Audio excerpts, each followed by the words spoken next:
미국 텍사스에 에츠라는 유전이 있습니다. 이 유전이 어떻게 시작됐는가를 보면 참 재미있는 일화가 전해지고 있습니다.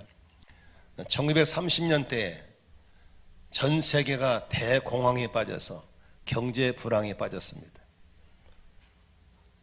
어떤 분이 텍사스에 그 넓은 땅을 국가의 융자를 받아서 땅을 사서 큰 목장을 하고 있었습니다. 그런데 우유가 팔리지를 않고 소고기가 팔리질 않기 때문에 너무 어려워서 융자금 갚는 건커녕 이자도 제대로 못 내는 형편이었습니다. 너무너무 힘들게 살고 있었습니다. 그때 석유 탐사팀이 지나가면서 이 지역에 석유가 있는 것 같은데 좀 시추를 해봐도 되냐고 물었습니다. 농장도 잘 안 되고 목장도 안 되는데 한번 해보라고. 그래서 시추팀이 와서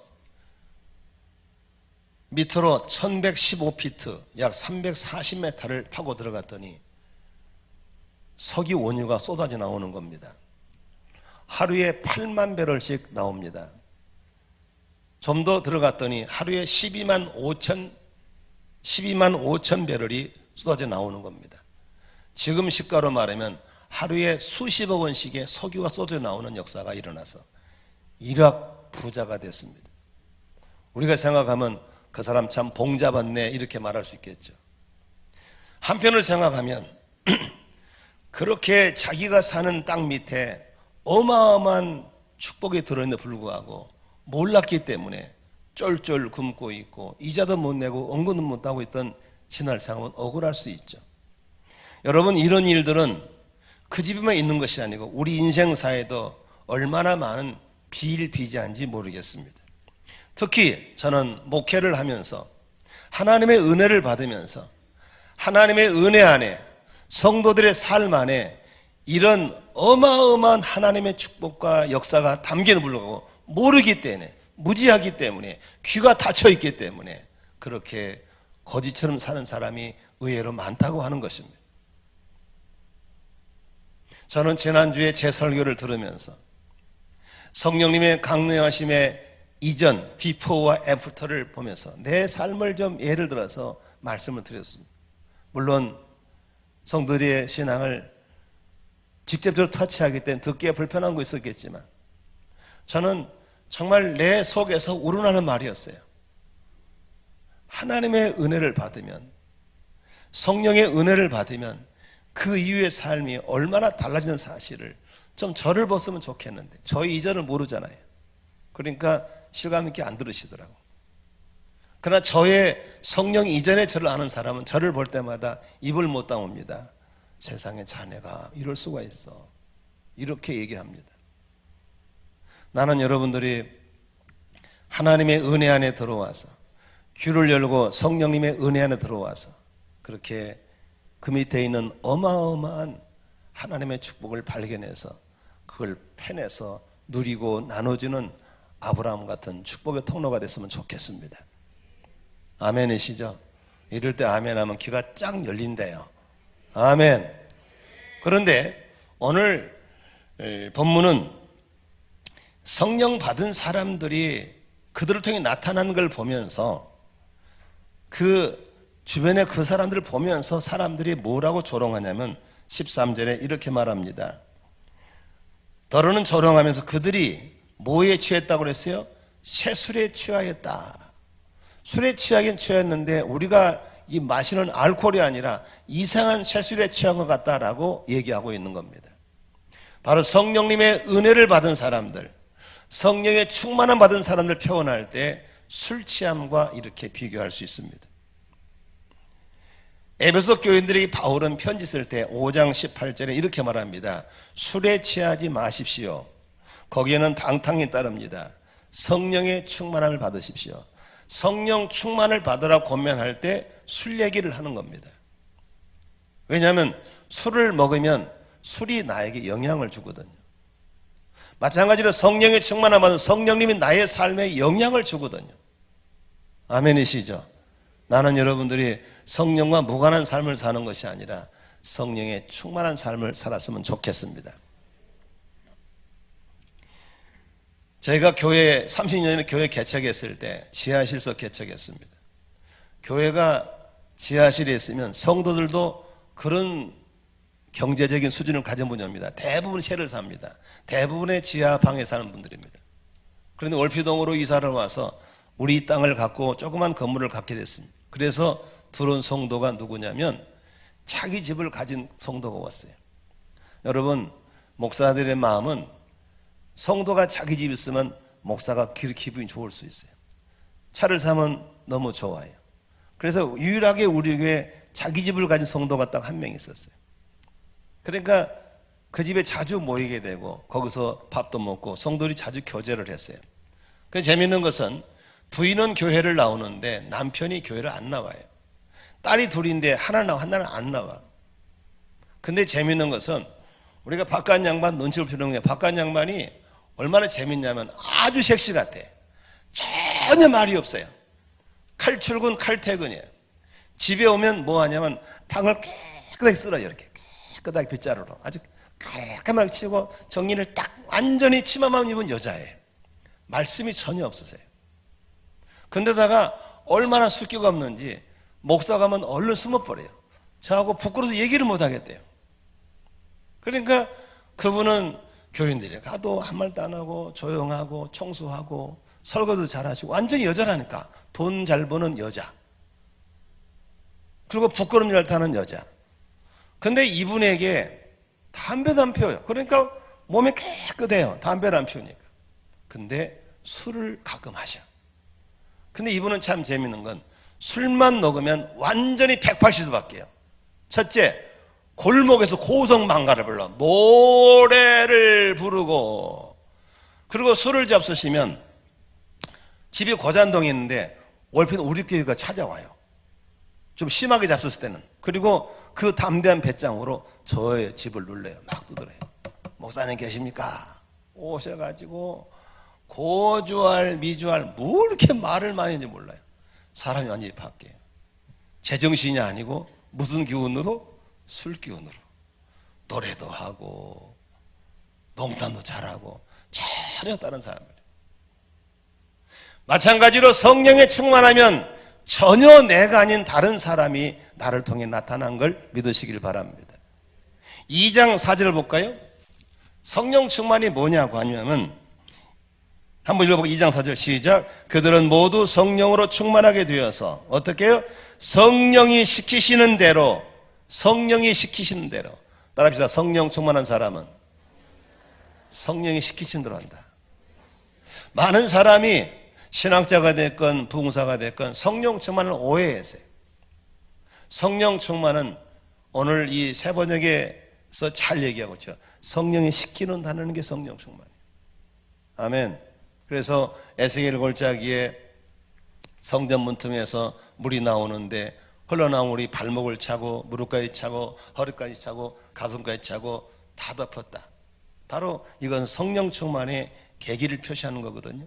성령 충만은 무릎도 아니고 허리도 아니고 가슴도 아니고 완전히 덮여있는 풀 가득 찬 것을 말하는 거거든요. 오늘 성령이 충만하면 우리에게 어떤 역사들이 나타나는가에 대해서 한번 세 가지를 살펴보겠습니다. 이 사도행전은 이름 그대로 사도들의 행전이 아니라 성령님의 역사를 기록한 성령행전이라는 말이 더 맞습니다. 이제 지난주에 말씀한 것처럼 오순절날 성령님이 이 땅에 강림하신 이후에 나타난 수많은 것들을 보면서 나는 여러분들에게 사모하고 아멘하고 귀를 듣고 들으시며 그런 역사들이 일어났으면 좋겠습니다. 그렇다면 오늘 첫 번째로 성령님이 내게 오셔서 어떻게 되는가? 첫째로 그들은 방언을 말하기 시작했습니다. 2장 4절을 보니까 성령이 시키는 대로 말하기를 시작했다. 성령이 시키는 말이 뭐예요? 방언이죠.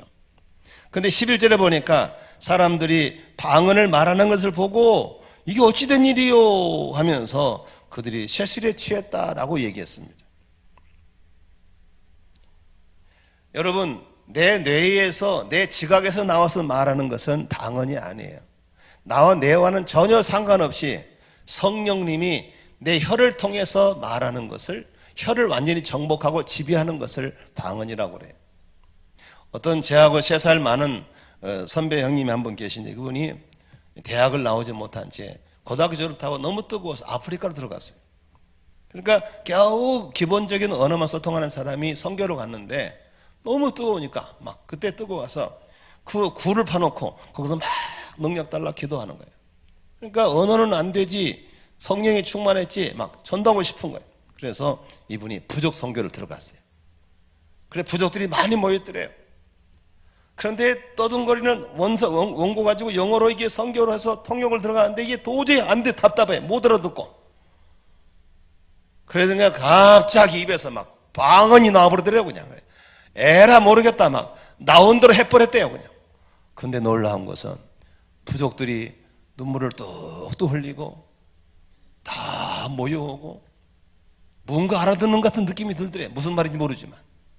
그래서 믿을 사람 나오라더니 다 나오더래요. 그래 안수해주고 와버렸대 그냥. 그러고 모른대요. 여러분 성령님께서 오늘 보니까 그들의 언어를 각 지방의 각 나라 말들을 하게 했다라고 말하고 있는 것입니다. 나는 여러분들이 이런 신비한 언어를 말할 수 있기를 주의 이름으로 축원합니다. 저의 20대는 20대 초반에 성령의 저는 불을 세게 받았습니다. 그래서 나는 요새 아이들처럼 연애를 전혀 못 해봤어요. 물론 여자에게 인기가 없어서 여자를 만날 수 없을 수 있겠지만 정말 금식하고 철회하고 산기도 다니고 전도 다닌 것이 저 20대 전부였어요. 정말 충만했어요. 그리고 26살 때 여의도 순복의 청년들을 담당하는 교구장을 했어요. 제가 담당한 청년이 600명이었어요. 69의 교구장을 하는데 한번 기도했어요. 그런데 어느 날 저희 이모 집에 놀러 갔는데 이모 집은 안 믿는 집이에요. 이모 동생들이 그때 대학교 다니는 애들. 밤에 잠을 자는 아침 일어나보니까 내 동생들이 하는 말이 형 언제부터 형은 이렇게 너시아를 열심히 했어? 신학한다더니 신학도 너시아를 공부해? 나 너시아 한 적 없어. 아니야. 내가 너시아를 조금 아는데 어쩌니 뭔가 형이 자다가 너시아를 그렇게 열심히 하더래요. 그래서 자면서 그랬대요. 야 형이 진짜 외국어를 열심히 하고 있구나. 저는 너시아 스바스바밖에 몰라요. 그런데 하나님이 그렇게 막 자다가도 막 방언으로 기도하게 만들어. 여러분 성령이 충만하면 우리 혀를 그분이 주관한 걸 믿으시길 바랍니다. 우리 예수 믿는 사람 혀가 얼마나 중요한지 몰라요. 잠언서 보니까 죽고 사는 것이 혀에 달렸다라고 했어요.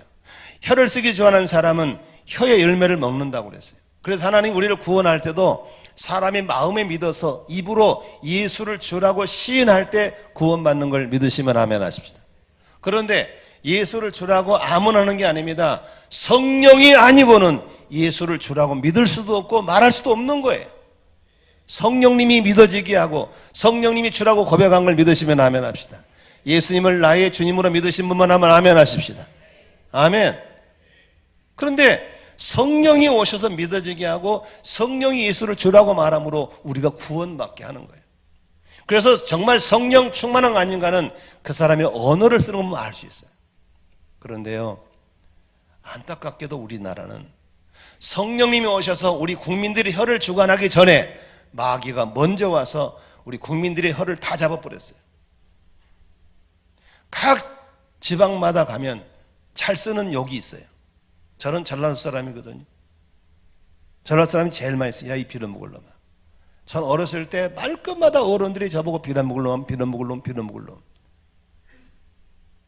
저는 경상도로 장가 갔어요. 우리 처갓집도 오리지널 경상도예요. 말끝마다 야, 이 문둥아. 우리 슬기를 낳아가지고 갔는데 얼마나 이뻐요. 근데 아니 문둥이 왔나? 어떻게 우리 애가 문둥이가 될 수 있습니까? 근데 경상도 용어 속에 문둥이가 대중화되어 있어요. 저는 농촌 목회할 때 충청도 경기도 경계선에서 했어요. 다리만 건너면 충청도 입장면, 이쪽 건너면 경기도 안성. 그러니까 충청도 말을 많이 들었어요. 충청 사람들은 야, 이 연병할 놈아. 말끝마다 연병할 놈아.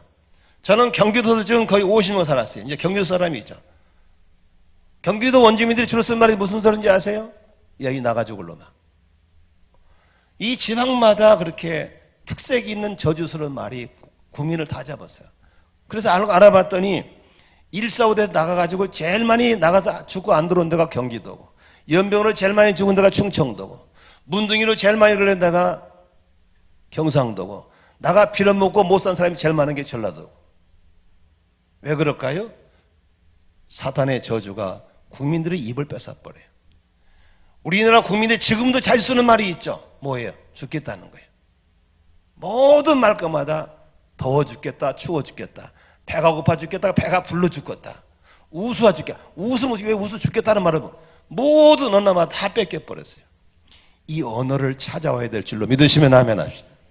기독교인들도, 성령에 충만하지 않은 사람들도 말만 열면 부정적인 말을 툭툭 던지고 불평하고 원망하고, 그래서 부메랑이 되어서 자기가 말한 대로 다 돌아오는 거예요. 성령 받고 언어를 회복하시기를 주의 이름으로 축원합니다. 야고보서는 그렇게 말합니다. 다른 모든 건 다 길들일 수 있대요. 사자도 호랑이도 다 있는데 사람이 혀는 길들일 수가 없는, 훈련은 되는 게 아니라는 거죠. 그렇다면 우리 혀는 누가 훈련시킬 수 있습니까? 바로 성령의 불이 임해서, 성령의 충만함 받아서, 성령이 사로잡을 때 우리 혀가 바뀌어질 줄로 믿습니다.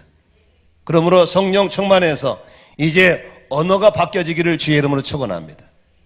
은근히 부정적인 말하고 은근적인 비하는 말을 하고 불평의 말하는 사람들은 성령 충만 받음으로 부정이 긍정의 언어가 되고 불평이 감사의 언어가 되기를 바라고, 아멘. 칭찬의 언어가 되기를 주의 이름으로 축원합니다. 저는 조영기 목사님 설교를 많이 연구해 봤어요. 왜 저분이 이렇게 유명해질까?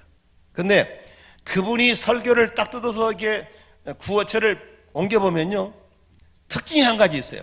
그분은 말 것마다 그렇게 해야 되는 것입니다. 되는 것입니다. 되는 것이나 말을 참 많이 하시더라고요. 기도해야만 되는 것입니다. 전도하면 되는 것입니다. 그분의 말끝마다 되는 것입니다가 들어있어요.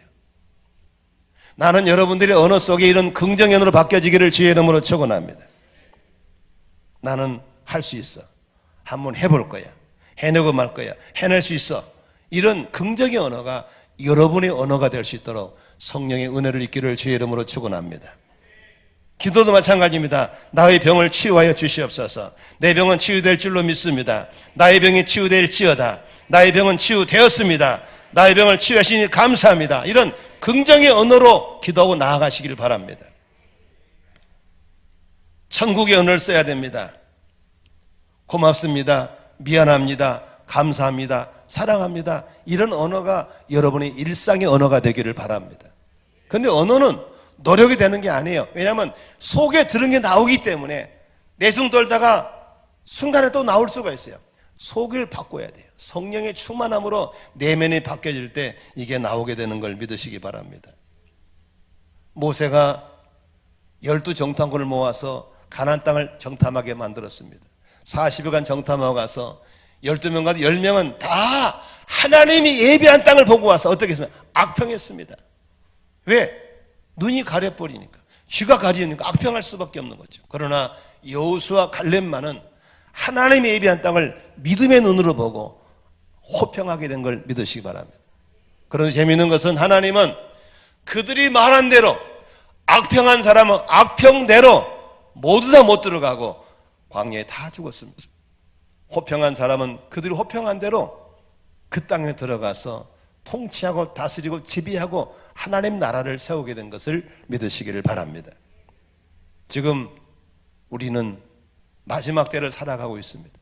원수마귀는 수단과 방법을 않고 진리를 훼손할 것이고 교회를 공격할 것이고 사단의 공격이 치밀해 올 겁니다. 이것은 시나리오이기 때문에 피할 수가 없습니다.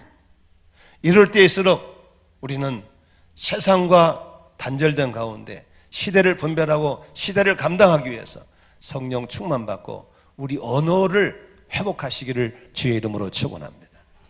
믿음의 언어를 회복하기를 바랍니다. 긍정의 언어를 회복하기를 바랍니다. 아멘. 이 혀를 잘 써서 구원받은 사람 아닙니까? 그렇다면 우리 언어가 바뀌어서 아이들을 축복해주고 미래를 열어주고 불평하지 말고, 아멘, 그렇게 살아갈 때 성령의 역사가 계속 나타날 줄로 믿으시기를 바랍니다. 두 번째로 성령에 충만할 때 나타난 것이 바로 담대함입니다. 오늘 14절에 보니까 베드로가 11사도와 함께 일어나서 목소리를 높여서 말하기 시작합니다.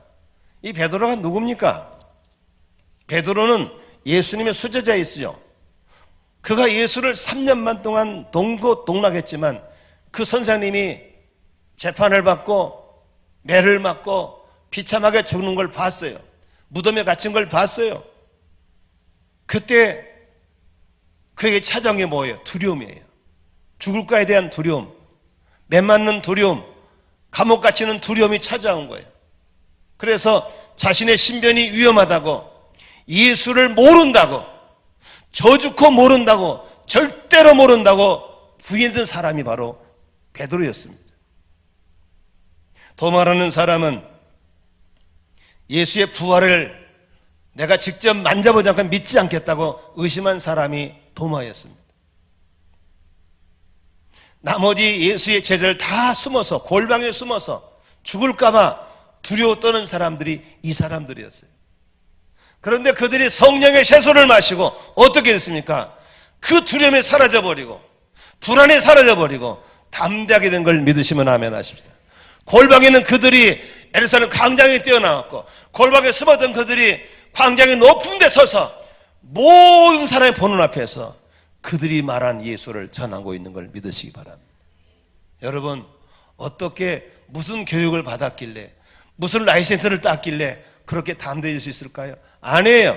교육이 만드는 게 아니고 라이센스가 만들어진 것도 아니고 성령이 충만할 때 성령의 세술에 의해서 그렇게 담대하게 되는 걸 믿으시면 아멘 하십시다.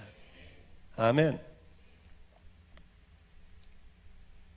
제가 아는 목사님, 가정교회를 잘하신 목사님 계세요. 평상시에 스스로 자기는 여자 같다고, 부끄럼 잘 탄다고, 말할 줄 못했다고, 남에게 나설 수 없다고 늘 그런 사람이었거든요. 근데 이분은 단에만 쓰면 사람이 확 바뀌어요. 사람을 들었다 놨다 웃겼다 폈다 너무너무 잘해. 그럼 우리가 그런 얘기하면 에이 이제 그런 말 하지 마, 잘만한 누구만, 난 정말 못해요. 그런데 단에만 서면 어깨가 쫙 펴지고 잘해. 그건 자기 실력이 아니에요. 성령님이 사로잡아 주신 걸 믿으시면 아멘 하십니다. 아멘. 누가 그러더라고요. 성도들은 설교자의 약점을 얘기하면 되게 좋아한다면서요. 저 약점 하나 얘기할게요. 저는 우리 집안은요, 어떤 약점이 있냐면 말을 더듬어요. 형님의 누나는 심하고 저도 약간 더듬어요. 여러분 잘 모르시죠? 저도 더듬어요. 근데 이게 유전인가 봐. 우리 아들도 언어 트라우마가 있어요. 그래서 이렇게 대화하다가 말이 안 나와요. 탁 안 나와요. 얼마나 힘든지 몰라요. 설교도 안 나면 어떻게 되겠어요? 그래서 늘 기도해요. 하나님 도와주시라. 우리 아들도 이걸 이겨내려고 하루에 20분씩 소리를 내서 통독하고 영어로 공부하기 때문에 언어가 안 나올까 봐 엄청 힘들어요. 근데 그 약함을 알기 때문에 더 성령을 의지하거든요. 근데 단에만 쓰면 나 안 더듬죠. 그러죠. 버벅대지 않죠. 이게 제가 그런 게 아니에요. 성령이 도와주시는 거예요. 나는 여러분들이 미래에 대한 두려움, 약점에 대한 두려움도 있을지라도 여러분 성령의 충만함 받으시면 두려움이 담대함으로 바뀔 줄로 믿습니다. 아멘. 7월 마지막 주도 그 큰 집회를 맡아놓고 얼마나 떨었는지 몰라요. 내가 무슨 부흥사도 아닌데 1000명을 넣게 되면 어떻게 하는 소리야. 얼마나. 그래서 막 안 가려고 그러고 노력하고 했는데 주님이 갔잖아요. 기도 많이 올라갔어요. 그리고 늘 부탁해 기도해. 근데 단에 올라가니까요 뚜껑이 확 열리는 거예요. 계시가 확 오고 갑자기 배심이 팍 생기고 어깨가 쫙 펴지고 천명이 눈에 싹 들어오고. 이건 제가 하는 게 아니야. 성령이 충만할 때 성령님이 그렇게 하시는 걸 믿으시길 바랍니다. 그래서 저는 그동안에 한 40년 목회하면서도 그런 언어 트라우마가 있지만 늘 두르고 떨지만 성령님이 저를 도와줘야 된다는 그런 것 속에서 아직까지 큰 실수하지 않고 살아왔고, 지금 제가 이런 트라우마 있는 것도 모르는 분 너무나 많을 거예요. 그러나 저희 집안에 그런 게 있어요. 우리 형님이나 누나는 심해요. 막 많이 더듬어요. 여러분 혹시 무엇 때문에 두려워하고 있고 무엇 때문에 불안해하고 있는지, 일부에 참석한 많은 분들이 저한테 이렇게 기도 제목을 써내는데, 기도 제목 중에 많은 게 하나가, 하나님 내 안에 불안과 두려움이 사라지게 해주시옵소서. 내 안에 불안과 두려움은 안 돼요. 힘써도 안 돼요. 환경이 바뀐다고 되는 게 아니에요.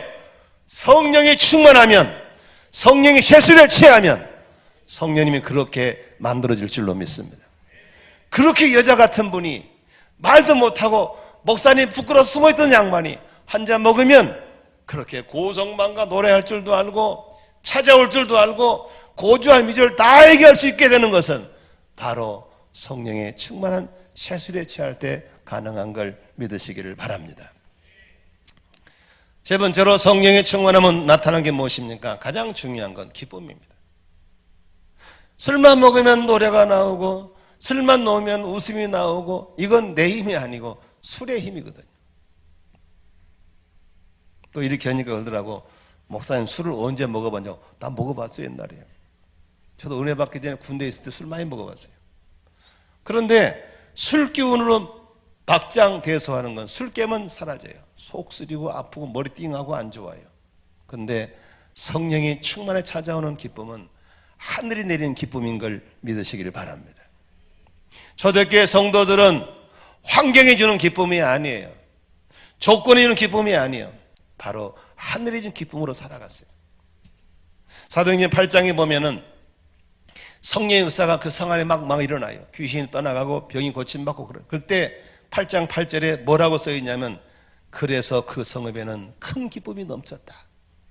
성령이 충만한 사람들은 기쁨이 넘쳐날 줄로 믿습니다. 너 왜 좋냐? 뭐가 기쁘냐? 설명할 수 없어. 그냥 기뻐.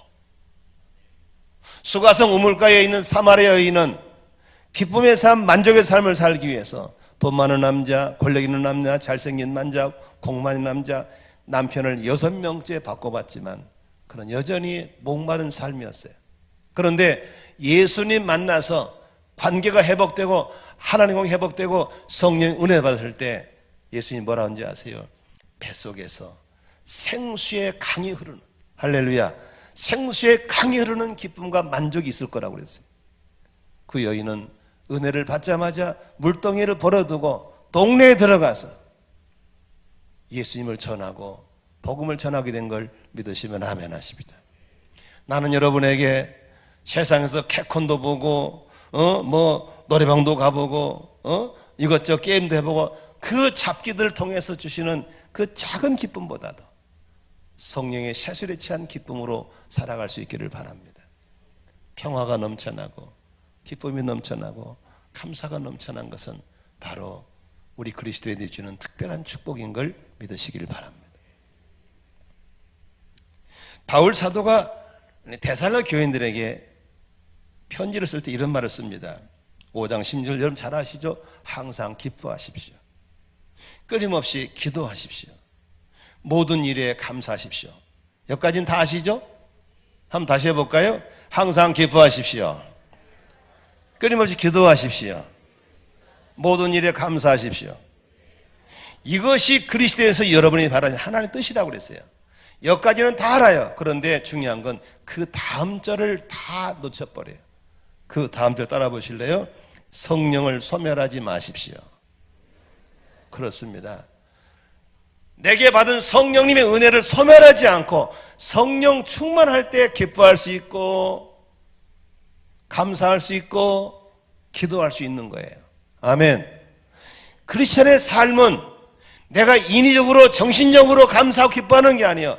내 안에 성령이 충만할 때 나오는 기쁨, 감사, 기도가 진짜인 걸 믿으시길 바랍니다. 저는 그래서 여러분에게 이 성령의 충만함, 성령의 술에 취해 있는 삶이 이어지기를 주의 이름으로 축원합니다. 그렇기를 원하시면 한번 아멘 해보세요. 성령 세례는 단회적이 한 번밖에 못 받아요. 그러나 성령 충만은 지속적으로 받아야 되는 거예요. 여러분 핸드폰 가지고 있잖아요. 아무리 기가가 뭐 10기가고 뭐 어쩌고 뭐 좋아도 배터리 없으면 못 쓰는 거예요. 아무리 차가 좋은 차를 가져도 주유가 앵코되면 못 쓰는 거예요. 마찬가지로 여러분이 아무리 아름다운 스펙을 가지고 좋은 환경이 있다 할지라도 성령 충만 사라져버리면 그 성도의 삶은 아무것도 아닌 거예요. 그러나 여러분 핸드폰에 배터리가 들어오고 그 좋은 차에 주유가 들어올 때부터 차의 기능을 다하고 핸드폰의 기능을 다할 수 있는 것처럼 우리가 성령에 충만할 때만 이렇게 담대할 수 있고 기뻐할 수 있고 언어를 정복하는 삶을 살게 될 줄로 믿으시기를 바랍니다. 여기까지는 다 알아요. 그런데 많은 분들이 어떻게 성령에 충만할 유전지를 잘 몰라. 이게 문제. 이걸 좀 가르쳐 드리려고 그래요. 배우기를 원하시면 아멘 하십시다. 이거 성경에 있는 것도 있고 없는 것도 있는데 이건 내가 갖고 온 팁이에요. 팁. 그래서 오늘 2부 나오신 분은 이 팁을 가지고 써보시면 좋겠는데 그렇게 한번 가르쳐주면 해보겠다고 결심하신 분만 한번 아멘 해봐요. 그럼 아멘으로 거짓말하면 안 돼요. 해보는 거예요. 아멘. 되게 아는 것과 실천은 다르거든요. 상고모 들어라니까 다 배웠대. 삶은 안 바뀌어. 그건 배운 게 아니에요. 그건 알고 있을 뿐이지. 아는 걸 행동으로 옮길 때 그 진짜 바로 아는 거예요. 첫 번째로 저는 이렇게 하고 있습니다.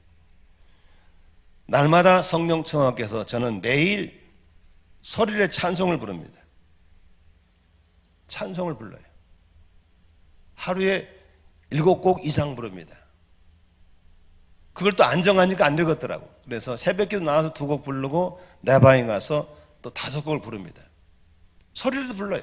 그리고 찬양을 부르면 성령의 임재가 있게 되어 있어요. 아멘의 식은 잘 주의 영은 찬양을 임재하니까 부르다 보면 은혜가 오면 앉아 있을 수가 없어요. 서서 불러요. 이렇게. 때로는 춤도 춰요. 혼자 내 방이니까 아무도 없으니까. 성령의 세술에 취하기를 원하시면 아멘 하십시다. 찬양을 부르세요. 두 번째, 저는 소리내서 성경을 읽어요. 처음에는 눈으로 읽었는데 온갖 잡념이 다 뺏어가 버려요. 그래서 그냥 소리내서 읽어요. 근데 읽다 보면은 잘 봐요. 이건 내 팁인데 읽다 보면은 말씀이 마음에 와닿는 게 있을까 없을까 빨리빨리 말해봐. 있어요 없어요? 그때 지나가면 안 돼요. 딱 눌러요. 저는 이제 이렇게 디지털로 있기 때문에 쭉 뜨잖아요. 딱 누르면 멈추잖아요. 그러면 그 구절 가지고 기도해요. 마음에 와닿는 거 가지고. 그러다가 좀 하다가 또 읽어나가. 와닿. 그래서 이 말씀 기도할 때 기도가 굉장히 깊어지고 성령의 세술에 취하게 되는 걸 믿으시기 바랍니다. 특히 시편 같은 경우는 너무 좋잖아요. 시편은 그 시인이 농축된 언어를 가지고 쓰기 때문에 참 좋습니다. 시편 같은 참 좋아. 한번 그래서 시편이 150편까지 있으니까 하루에 5번씩만 읽고 그러면 한 달에 한 번 읽을 수 있거든요. 그렇게 해보세요. 그러면 아침마다 5번 읽는데 시간은 얼마 안 걸려요. 시간을 24시간 쓰려면 그냥 한잔 하는 거예요. 성령의 세술 취해서 할 수 있는 거예요. 할렐루야. 그렇게 하시기를 주의 이름으로 축원합니다. 그 다음에 저는 성령님과 친하기를 좋아해요. 그러니까 우리 청년이 되고 성도가 됐건 내가 뭘 시켰는데 이런저런 핑계대고 안 해버리잖아요. 나하고 안 사귀겠다는 거거든요. 근데 내가 부탁하게 되면 웬만하면 들어줘요. 그건 나하고 사귀겠다는 거거든요. 여러분 성령님이 내게 말씀하실 때 불순종하면은 성령 관계가 깨지는 거예요. 저는 웬만하면 그분이 말씀하시면 예스예요. 그럼 저는 성령과 친해질 수 있는 걸 믿으시 바랍니다. 지난 수요일 날도 말씀 들으시면 알겠지만 주님이 내게 회개하라고 기도하라고 헌금하라고 봉사하라고 내게 짓누를 때 아멘하고 순종하면 역사가 나타났는데 부비는 거예요. 못하겠다고 안 된다고 이럴 때 성령과의 갈등이 심해질 때 성령이 소멸되고 충만이 안 되는 거예요.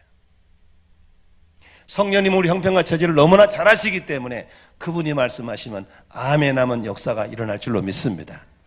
기도하라면 기도하면 되는 것이고, 전도하면 전도하면 되는 것이고, 홍보를 홍보하면 되는 것이지.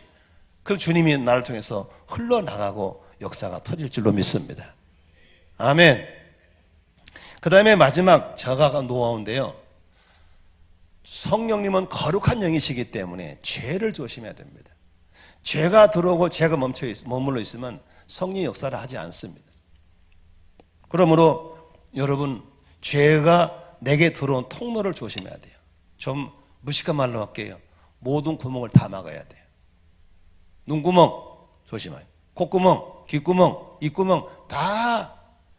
구멍은 좋은 구멍이지만 그걸 통해서 죄가 들락거리는 곳이기 때문에 보는 걸 조심하고, 듣는 걸 조심하고, 맞는 걸 조심하고, 말하는 걸 조심해야 될 줄로 믿습니다.